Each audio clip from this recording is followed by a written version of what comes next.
Hello friends, स्वागत है आप सबका हमारे यूट्यूब चैनल क्विक केमिस्ट्री में। जैसा कि आप जानते हैं कि IIT जैन 2023 का रिजल्ट घोषित हो चुका है और इसी के रिगार्डिंग हम बात करने वाले हैं अपने टॉपर्स से। ये सब हमारे क्लासमेट्स ही हैं, रवि भाई, अनमोल भाई, संदीप भाई। इन सब ने बहुत ही अच्छी रैंक सिक्योर की है केमिस्ट्री से। रवि भाई की एयर 41 है, अनमोल भाई की एयर 55 है और हमारे संदीप भाई, इनकी रैंक आई है ऑल इंडिया रैंक 836 836। तो अब हम इन सब लोगों का इंट्रोडक्शन लेना चाहेंगे कि इनका बैकग्राउंड क्या है, इन्होंने कहाँ से क्या पढ़ाई की है। तो प्लीज़ रवि भाई कुछ बताइए। Hello everyone, I got all India rank 41 in IIT Jain chemistry. मैं वाराणसी से ही मैं अपनी ग्रेजुएशन बनारस हिंदू यूनिवर्सिटी से कर रहा हूँ और मेरा 3rd ईयर है और मैंने अपनी प्रिपरेशन के लिए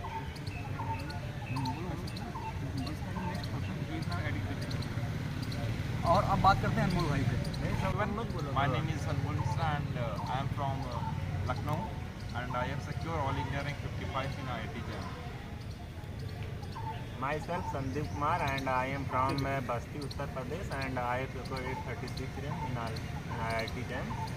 अब ये बात हो गई इनके इंट्रोडक्शन की। अब मैं बात करना चाहूँगा, ये पूछना चाहूँगा कि आप लोगों ने अपनी प्रिपरेशन कब चालू की थी, और अगर कोई बच्चा यहाँ पर वीडियो देख रहा है इस टाइम तो, और अगर वो 3rd ईयर का छात्र है, 2nd ईयर का छात्र है, तो आप उसको क्या सजेशन देना चाहेंगे कि कितना टाइम चाहिए प्रिपरेशन के लिए, या कितने मंथ्स इनफ हैं IIT जैम क्रैक करने के लिए या फिर IIT जैम टॉप करने के लिए? IIT जैम की अगर आइडियल प्रिपरेशन की बात करें तो ये आइडियल प्रिपरेशन 1 ईयर का टाइम लेता है प्रॉपर।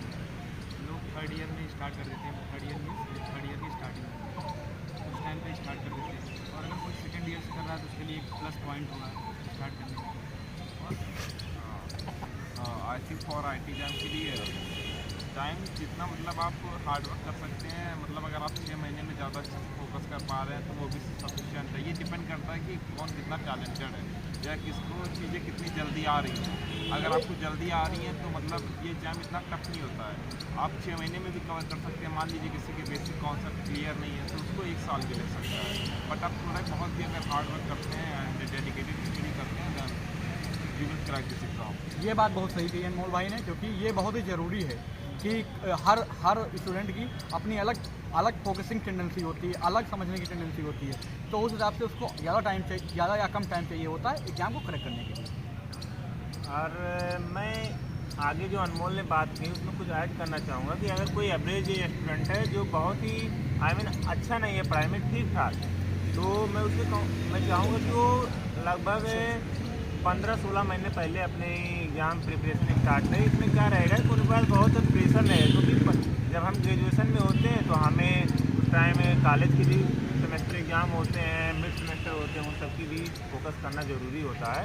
तो इससे क्या रहेगा कि लास्ट में हमें जो रिवीजन करने का जो प्रेशर होता है, हमें सिलेबस पहले कंप्लीट करना, फिर एक एग्ज़ाम बूस्टर रिवीजन करना, तो वो सब बहुत जो प्रेशर बच्चों को जो 6 महीने 8 महीने प्रिपरेशन उनके ऊपर प्रेशर ज़्यादा रहता है। लेकिन जब आप थोड़ा पहले से प्रिपरेशन करोगे तो आपका एक 8 महीने 9 महीने में लगभग आराम से आपका सिलेबस कंप्लीट हो जाएगा। मैक्सिमम 10 महीने लग सकते हैं। उसके बाद आपके पास पर्याप्त टाइम रहेगा, आप टेस्ट सीरीज ज्वाइन कर लें, प्रॉपर रिवीजन करें हर चैप्टर का, तो ये ज़्यादा बेटर रहेगा मुझे लगता है, क्योंकि इससे आपका कॉलेज में भी सब कुछ पढ़ाई अच्छे से चलेगा और आप बिना किसी प्रेशर के अपना प्रिपरेशन भी एग्जाम के लिए कर सकते हो। तो that is what I want to say. तो अब मैं अपने भाइयों से पूछना चाहूँगा कि सेल्फ स्टडी इन्होंने की है या फिर कोचिंग की है। तो अभी भाई बताइए। मैंने तो कोचिंग की है और मैं अपनी प्रिपरेशन जनवरी मंथ से स्टार्ट कर दी थी। मैंने एक्चुअली क्या किया था, सबसे पहले जो थ्योरेटिकल पोर्शन है उसको पूरा कवर कर लिया था। देन उसके बाद पर यूनिट चैप्टर मैंने क्वेश्चन प्रैक्टिस स्टार्ट कर दिया था। हर एक चैप्टर के क्वेश्चन सफिशिएंट अमाउंट में कर लिए थे जिससे मेरे कॉन्सेप्ट स्ट्रॉन्ग थे। और मैंने जो टॉपिक चूज़ किए थे वो प्रीवियस ईयर क्वेश्चन के बेस पे एनालिसिस करके क्वेश्चन मैंने टॉपिक चूज़ किए थे।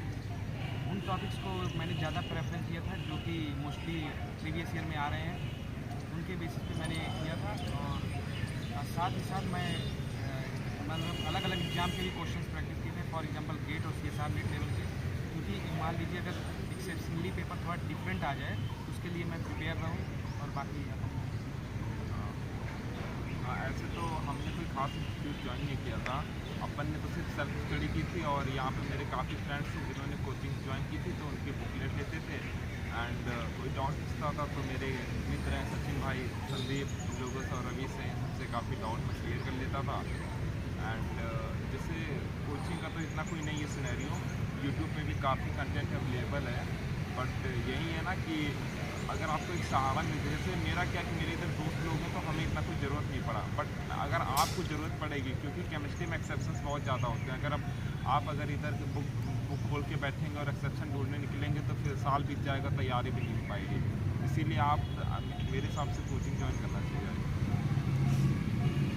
And in starting, I have joined the chemistry and I cover up half of the syllabus from the chemistry, but I did not satisfy from their content and I mean teaching style. So half of the syllabus I have covered from the YouTube.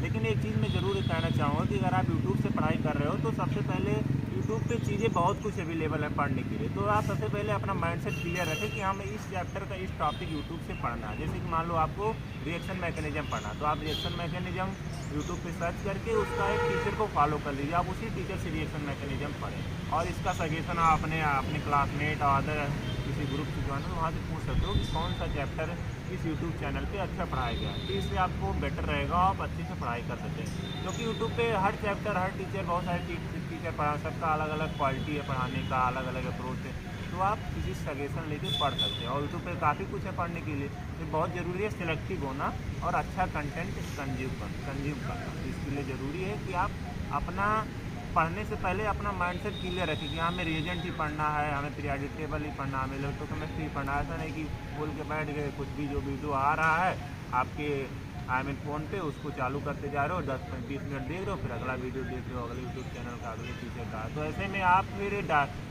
Preparation आपकी अच्छे से हो नहीं पाएगी, आप disturb हो जाओगे और फिर आपको आगे चल के बस वही होगा कि डिप्रेशन होगा। हम टाइम अपना तो लगा रहे हैं बट हम अपना कोई मतलब जो मेहनत कर रहे हैं उसके अनुसार आउटपुट आ नहीं रहा है, तो इससे आप निराशा हासिल होगी। तो अपना माइंडसेट क्लियर रखना है, अप्रोच क्लियर रखनी, हमें क्या पढ़ना है, क्या नहीं पढ़ना और किससे पढ़ना है।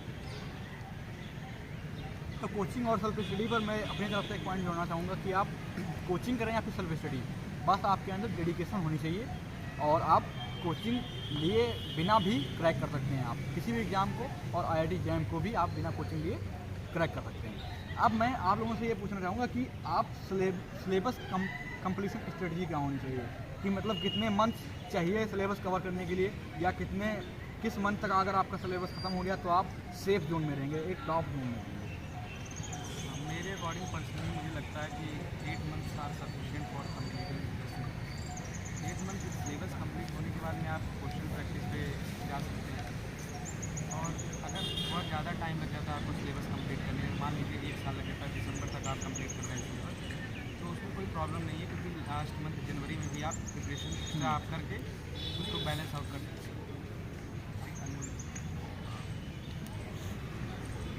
अब इस पर मैं अपना एक जोड़ना चाहूँगा कि मैं अपना बताऊँ तो मैंने कोई भी क्वेश्चन प्रैक्टिस नहीं की थी दिसंबर से पहले, लेकिन दिसंबर और जनवरी 2 महीनों में ही मैंने सब पूरे क्वेश्चन ख़त्म करके और टेस्ट दे के मेरी ऑल इंडिया रैंक 18 आ गई है। तो आप रवि भाई की बात को सीरियसली लीजिए कि मतलब अगर आपका सिलेबस दिसंबर में भी ख़त्म हो रहा है फिर भी आपको टेंशन लेने की ज़रूरत नहीं है, आप फिर भी क्रैक कर सकते हैं। मैंने तो आई थिंक सिलेबस 2 या 3 महीने में ख़त्म कर दिया था, क्योंकि हम ऐसा था ना कि सिलेबस ख़त्म कर रहे थे तो हम चैप्टर को रिवाइज भी कर रहे थे। तो 2 या 3 महीने में मैं, जब कोरोना का टाइम था तो मैंने ख़त्म कर दिया था। एंड रिवीजन तो आपका थ्रू आउट द ईयर चलता रहता है, हर महीने आप रिवीजन करते रहिए। बस सिलेबस ख़त्म करना ना ख़त्म करना मैटर नहीं करता, मैटर ये करता है कि आप उससे कितना सीखें, कॉन्सेप्ट कितना लगा रहे हैं। बस यही चीज़ है कि कॉन्सेप्ट जल्दी समझिए और क्वेश्चन हमेशा आंसर देख के ना लगाइए, या आंसर आ जाए तभी, ऐसा नहीं है। आंसर अगर कॉन्सेप्ट से आ रहा है तभी वो क्वेश्चन सॉल्व करिए। अगर मान लीजिए कॉन्सेप्ट लगा रहे हैं और आंसर कोई और आ रहा है तो उसे मतलब फिर आपने कुछ ना कुछ गलत पढ़ा है, क्योंकि कॉन्सेप्ट कभी गलत नहीं हो सकता, क्वेश्चन भले गलत हो जाए। तो कॉन्सेप्ट स्ट्रॉन्ग होना चाहिए।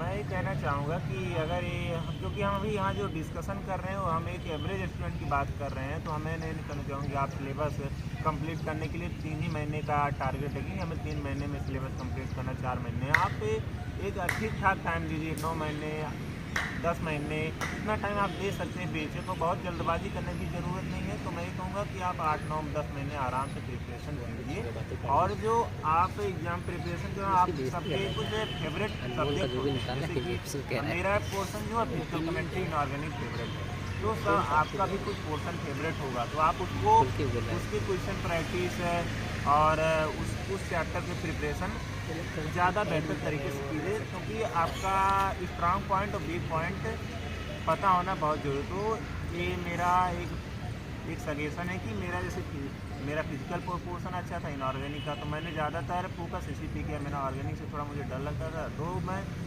उसका उतना क्वेश्चन प्रैक्टिस मैंने किया नहीं, क्योंकि आप लास्ट टाइम रिवीजन पे आप ऐसा कुछ कर नहीं सकते कि आप बहुत बड़ा परिवर्तन आ जाए। हाँ, लेकिन ये सब चीज़ें आप स्टार्टिंग में जब आप पढ़ रहे हो तो उसमें आप अपना सब पोर्शन बैलेंस कर सकते हैं।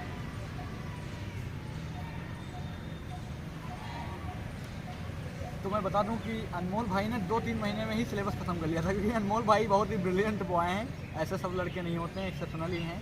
तो आप इनकी बात को ज़्यादा सीरियसली मत लीजिएगा, क्योंकि इनका दिमाग अच्छा था, इन्होंने पहले बेसिक्स तैयार रखे थे, इसीलिए इनका सिलेबस 3 महीने में हो गया। लेकिन नॉर्मली एक कोई भी स्टूडेंट हो, एवरेज हो या फिर अच्छा हो, लगभग 6 महीने उसको लगते ही लगते हैं।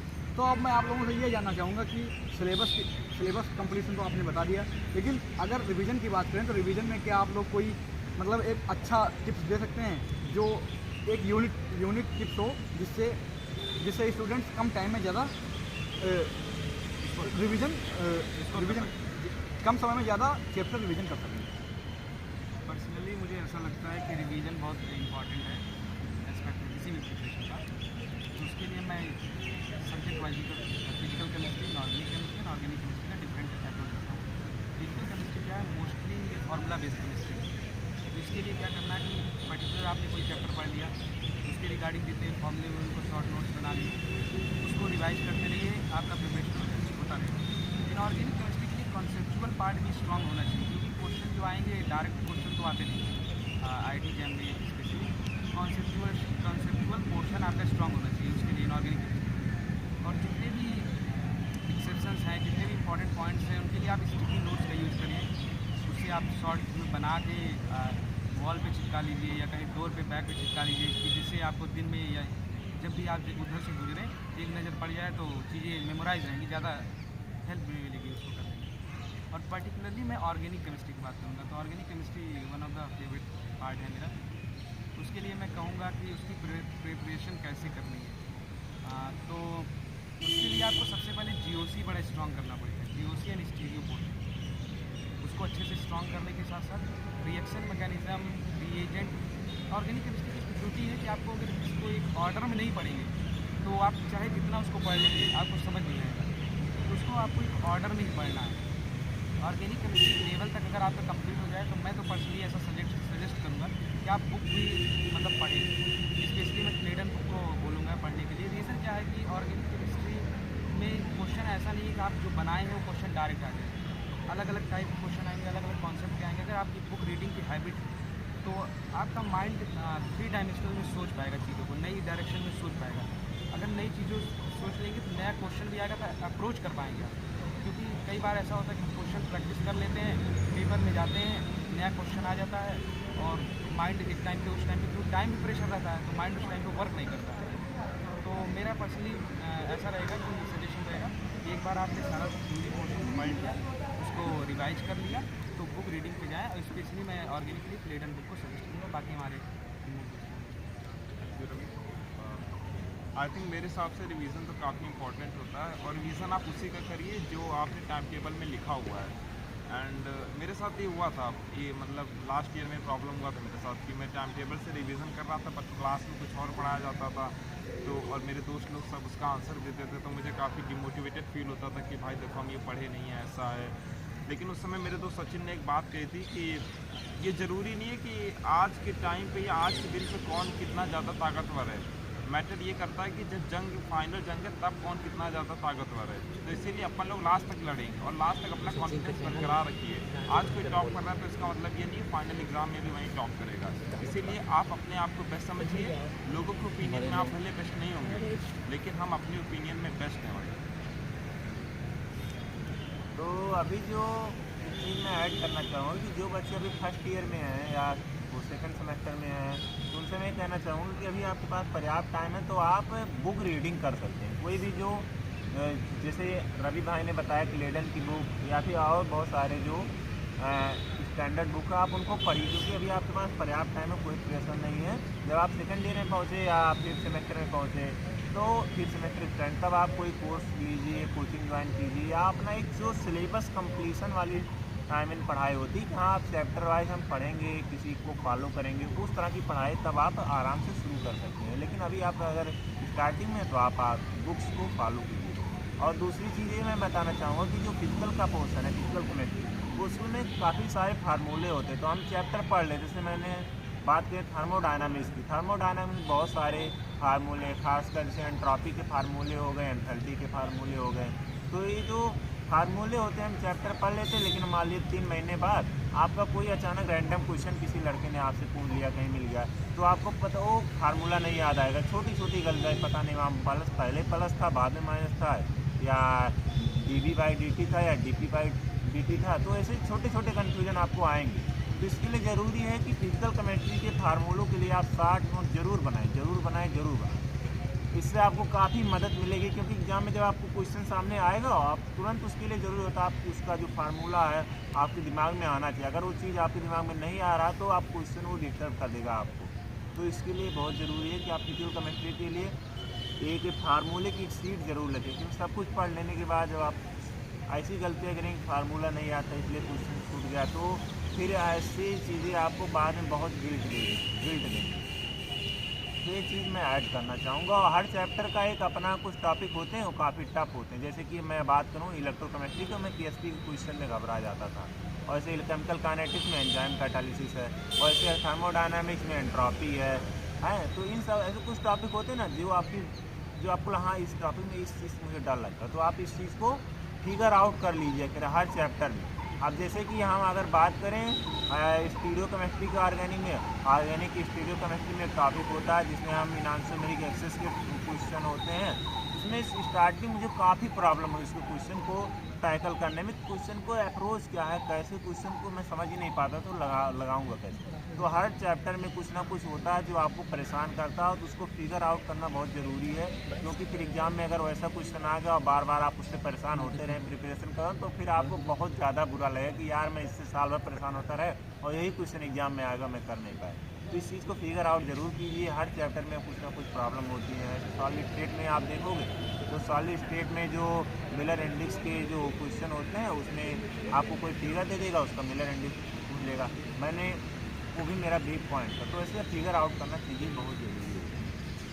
और ऑर्गेनोमेटेरियल्स में जैसे इसमें CO का कार्बोनिल फ्रीक्वेंसी का आर्डर पूछता है, उसमें आर्डर एक आपको याद करना पड़ता है, कौन अच्छा बैक डोनेशन करता है, किसकी पायर डोनर टेंडेंसी कैसी होती है। तो ये सब चीज़ों को ऐसे अपना बिग पॉइंट याद रखना जो भाई लोगों, आपको टेस्ट सीरीज ने कैसे हेल्प किया आपके एक्यूरेसी सुधारने में, या फिर जब आप एग्ज़ाम दे रहे थे तो एग्ज़ाम से निकलने के बाद आपको टेस्ट सीरीज का क्या महत्व पता चला कि आपने टेस्ट दिए थे, तो कहीं आपको ऐसा तो नहीं लगा कि मैं टेस्ट सीरीज ली थी और वो वेस्ट से ली गई? मैं टेस्ट सीरीज वाला पॉइंट पे मतलब आने चाहूँगा। लेकिन सबसे पहले मैं एक चीज़ ये बताना चाहूँगा कि अगर आप प्रिपरेशन के दौरान में हैं तो सबसे ज़्यादा मेन पॉइंट ये होती है ना, कई बार क्या होता है कि लोग प्रिपरेशन स्टार्ट कर देते हैं और कुछ दोस्त रिकमेंड कर देते हैं कि भाई यहाँ से पढ़ लो अच्छा है, भाई वहाँ से पढ़ लो अच्छा है। तो क्या हुआ कि आप मल्टीपल डायरेक्शन में डाइवर्ट हो जाते हैं, जिससे लास्ट में एंड पॉइंट में ऐसा क्या होता है कि आपका ना सिलेबस कंप्लीट हो पाता है, ना आपको कॉन्फिडेंस गेन हो पाता है।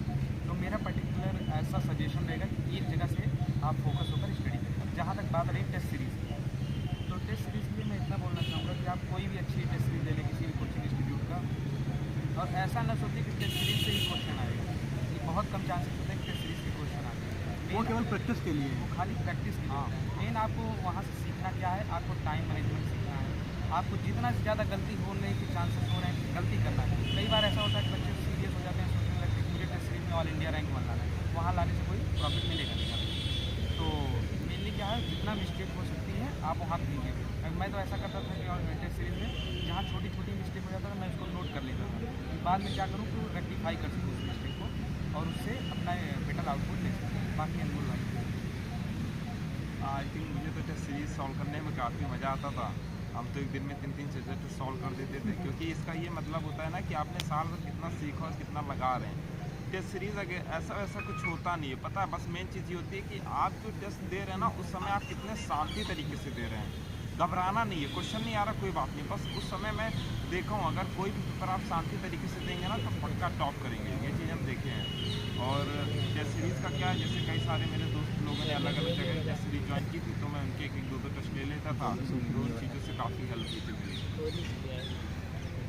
तो टेस्ट सीरीज का सबसे इम्पोर्टेंट चीज़ ये होता है कि इससे हम जान सकते हैं कि एग्ज़ाम प्रेशर जो होता है, क्योंकि एग्ज़ाम के दौरान जब क्वेश्चन हमारे सामने आते हैं अलग अलग, क्योंकि हम जैसे कोई चैप्टर आप रिएक्शन मैकेनिज्म पढ़ रहे हैं या इलेक्ट्रोकेमिस्ट्री पढ़ रहे हैं या थर्मोडायनामिक्स, तो आप उसी चैप्टर के क्वेश्चन सिर्फ लगाते हैं, तो उससे आपको दिमाग में एक फिगर बन जाता है कि हाँ इसमें एंथैल्पी, एंट्रोपी, इन सब तरह के क्वेश्चन आएंगे टेम्परेचर वॉल्यूम से। लेकिन जब आप एग्जाम में होते हैं तो आपको ये कहीं थर्मोडायनामिक्स का क्वेश्चन, उसके बाद रिएक्शन मैकेनिज्म आ जाएगा, उसके बाद बायो इनऑर्गेनिक आ जाएगा, उसके बाद कहीं आपके पास सॉलिड स्टेट आ जाएगा, फिर कहीं आ जाएगा कोऑर्डिनेशन का क्वेश्चन। तो हर तरह से आपका दिमाग घूमता रहता है वहाँ पर। ये चीज़ एग्जाम में डिस्टर्ब करती है, इसीलिए यही बात होता है टेस्ट सीरीज का, क्योंकि टेस्ट सीरीज में ये चीज़ आप एक प्रेशर झेल लेंगे तो आप एग्जाम में परेशान नहीं होंगे।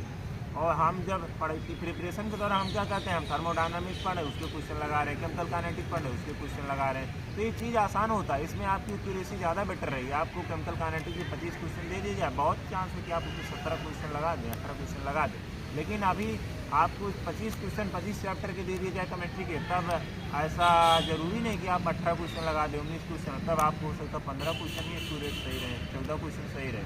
ये चीज़ होता है, ये महत्व होता है टेस्ट सीरीज का, कि हम प्रेशर झेल लेते हैं, हमारा जो माइंड का डाइवर्जन होता है वो चीज़ बहुत जरूरी है। और दूसरा चीज़ जो रवि भाई ने कहा कि बहुत सारे लोग बताते हैं कि अलग अलग चैनल, इसको फॉलो करो उसको फॉलो करो, तो जो बच्चे कोचिंग अफोर्ड नहीं कर सकते उनके लिए मैं ये कहना चाहूँगा कि आप लोगों से सजेशन लो, तो chapter wise topic wise suggestion लो, किस टीचर ने कौन सा टॉपिक कितना बेहतर पढ़ाया है, उससे बच्चे पढ़ें, वो बताएं हाँ रिएजेंट टॉपिक इस चैनल से पढ़ लो, इस चैनल पे इस टीचर ने काफ़ी अच्छा बताया, काफ़ी बच्चे उसकी कमेंट सेक्शन पढ़ लो, या जो बच्चे बताते हैं आप कोऑर्डिनेशन यहाँ से पढ़ लो, बेस सर ने काफ़ी अच्छा कोऑर्डिनेशन पढ़ा दिया, तो आप चैप्टर वाइज सजेशन लीजिए। पूरा टॉपिक किसी भी चैनल पे आपको परफेक्ट मिल ही नहीं सकता, पूरा सिलेबस मिल जाए कि यूट्यूब चैनल पे आप उसको फॉलो करिए, ऐसा इम्पॉसिबल है। क्या आप लोग कोई यूट्यूब चैनल बता सकते हैं जिससे बच्चे जो कोचिंग नहीं अफोर्ड कर सकते हैं वो अपना इंडिविजुअल चैप्टर इंडिविजुअल टीचर से पढ़ सकें? पर्सनली मुझे फील होता है कि ऑर्गेनिक केमिस्ट्री के लिए यूट्यूब पे एक सुमित सर क्लासेस करके टीचर है, मतलब यूट्यूब चैनल है, वहाँ से आप बेसिक से advance to organic chemistry free में सीख सकते हैं। इनऑर्गेनिक और फिजिकल के लिए मोस्टली मैं विजिट करता हूँ कैम अकेडमी से, जितना कंटेंट अवेलेबल है, और बाकी उतना मोर देन इनफ है। बाकी आप और भी चैनल पे। वैसे तो आपके भी सचिन भैया कोचिंग लाने वाले हैं, तो उनका एक रन देख लीजिए। जी बिल्कुल बिल्कुल। और IIT जैम के रिकॉर्डिंग कोई भी आपको जानकारी लेने हो, अगर आपको यूट्यूब चैनल के रिकॉर्डिंग जैसे क्वेश्चन सचिन भाई ने किया, तो आपको IIT जैम से रिलेटेड, या आप CBSE बोर्ड UP बोर्ड के बच्चे हैं जेई की तैयारी कर रहे हैं, तो इन सब के रिकॉर्डिंग आपकी जो भी डाउट हैं, जैसे कि IIT जैम की अगर बात करें तो कट ऑफ कितने नंबर पे IIT मिल जाएगी, कौन सा कॉलेज सेलेक्ट करना कितना बेहतर रहेगा, और इसके अलावा आपका प्रिपरेशन स्ट्रेटजी क्या होनी चाहिए, सिलेबस में कौन सा चैप्टर का इम्पोर्टेंस है कितना, इसके अलावा डाउट सॉल्विंग, इन सब चीज़ों जो भी क्वेरीज आपकी हैं, तो आपने हमारे सचिन सर के चैनल क्विक केमिस्ट्री को फॉलो कीजिए। इसके अलावा जो नए बच्चे हैं, जो इंटरमीडिएट में हैं या फिर 11th में हैं या जो जेई को फोकस कर रहे हैं, इसके लिए आपको इस यूट्यूब चैनल पर हमारे सचिन सर, स्पेशली इनका फेवरेट टॉपिक मैं जानता हूँ ऑर्गेनिक है, लेकिन फिजिकल केमिस्ट्री इनऑर्गेनिक सबको ये काफ़ी अच्छे से डील करना जानते हैं, तो आप इनके चैनल को फॉलो कीजिए। और इन्होंने आपको हैरानी हुई कि उन्होंने 12th किया है, और 12th में इन्होंने काफ़ी अच्छा मार्क लाया, इनको 80,000 रुपये इनको पर मंथ स्टीफन मिलता है गवर्नमेंट की तरफ से और 5 साल तक स्टीफन मिलेगा और इनको काफ़ी मदद कर रहा है। आज ये बिना किसी गैप के इन्होंने आप BHU में आ गए, फिर BHU से आप ये जा रहे हैं कहीं इंडियन इंस्टीट्यूट ऑफ बॉम्बे या फिर इंडियन इंस्टीट्यूट ऑफ दिल्ली। तो आप सोचिए कि एक बच्चा जो बिना किसी गैप के जो गांव से आता है, बहुत अच्छा फैमिली बैकग्राउंड भी नहीं है, आप इस ऊंचाई तक जा रहा तो आप सचिन सर आप सबके लिए बहुत अच्छे मोटिवेटर हो सकते हैं, बहुत अच्छे टीचर हो सकते हैं, इसलिए आप कोई कमेटी के चैनल को जरूर फॉलो कीजिए। हाँ, मैं संदीप भाई की बात में एक बात और ऐड करना चाहूँगा नहीं कि बहुत लोग ये सोचते हैं कि वो यूपी बोर्ड से हैं या गांव से हैं तो वहाँ पे इतनी सुविधाएं नहीं है। अब आप इन्हीं लोगों को देख लीजिए, ये संदीप बैठे हुए हैं और उधर सचिन बैठे हुए हैं। भाई लोग बहुत ही ज़्यादा मतलब ऐसी जगह से हैं जहाँ पे सुविधाएं इतनी नहीं है, लेकिन आज फिर भी ये ऐसे मुकाम पे हैं कि यहाँ पर अच्छे अच्छे इंग्लिश मीडियम के स्कूल वाले बच्चे नहीं पहुँच पाते हैं। और जैसा कि सचिन भाई ने पूछा था चैनल्स के लिए, तो जे केमिस्ट्री करके एक चैनल है और एक जैम केम करके चैनल है, उससे आपको काफ़ी हेल्प मिलेगी। तो अगर आपको कोई भी डाउट्स हैं, आप किसी भी एग्ज़ाम की तैयारी कर रहे हैं, IIT jam, JEE, 12th board first year, तो इसके लिए आप हमारा टेलीग्राम चैनल फॉलो कर सकते हैं। उस पर आप अगर कोई भी डाउट डालेंगे, आप कोई भी सवाल डालेंगे, कोई भी क्वेरी डालेंगे या फिर किसी चीज़ के बारे में आपको जानकारी चाहिए, तो आप हमारा टेलीग्राम चैनल ज्वाइन कर लीजिए। डिस्क्रिप्शन में मैं लिंक दे दूँगा। और अब धीमे धीमे हम वीडियो की समाप्ति की ओर बढ़ चले हैं, तो अब मैं जानना चाहूँगा कि आप लोगों के फ्यूचर गोल्स क्या हैं। मैं फ्यूचर गोल्स बताने से पहले एक चीज़ बताना चाहूँगा कि कई स्टूडेंट का डाउट ये होता है ना कि कॉलेज के साथ में अपना कॉम्पिटिटिव एग्जाम कैसे करें, उसके बारे में बताना। हाँ जरूर। तो उसके लिए क्या करें ना, आप कॉलेज का सिलेबस निकाल लें, उसमें देखिए कौन कौन सा टॉपिक है वो कॉम्पिटिशन से मैच कर जाता है मोस्टली टॉपिक जो, तो उसको पहले पढ़ लें। उसको पहले पढ़ने में तो आपको 2 प्रॉफिट होगा, एक तो कॉम्पिटिशन का भी प्रिपरेशन हो रहा है, दूसरा आपका कॉलेज का भी प्रिपरेशन हो रहा है। पहला पॉइंट ये रहेगा। और बाकी मेरा गोल्स है IISc बेंगलोर जाना, वहाँ से मास्टर्स करना एंड बाकी Congratulations for going to IISc Bangalore.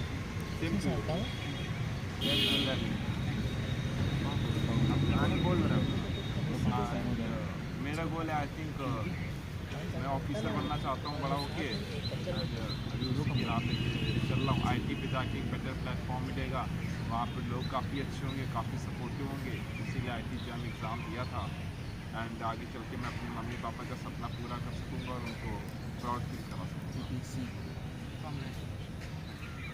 और मुझे ऐसा लगता है जैसे मैंने अभी BHU से BSc की, आगे मैंने मास्टर IIT से करूँगा, तो ये चीज़ें मुझे लाइफ में काफ़ी मोटिवेट करेंगी। और इसके अलावा इसका फ़ायदा मुझे ये होगा कि मेरा जो मेन एम है वो रिसर्च करना है, तो मैं चाहूँगा किसी बेटर यूनिवर्सिटी में टॉप 100 या टॉप 200 की यूनिवर्सिटी से रिसर्च करना और एक अच्छे मुकाम में पहुँचना। तो इसलिए मेरा मेन फोकस है PhD करने को लेकर। तो मैं भगवान से दुआ करूँगा, प्रार्थना करूँगा कि इन लोगों की मनोकामनाएं पूरी हों। हम सबको शुभकामनाएं इनके साथ हैं, आप लोग भी इनको शुभकामनाएं भेजिए और हमारे चैनल को फॉलो करें, सब्सक्राइब करें। धन्यवाद।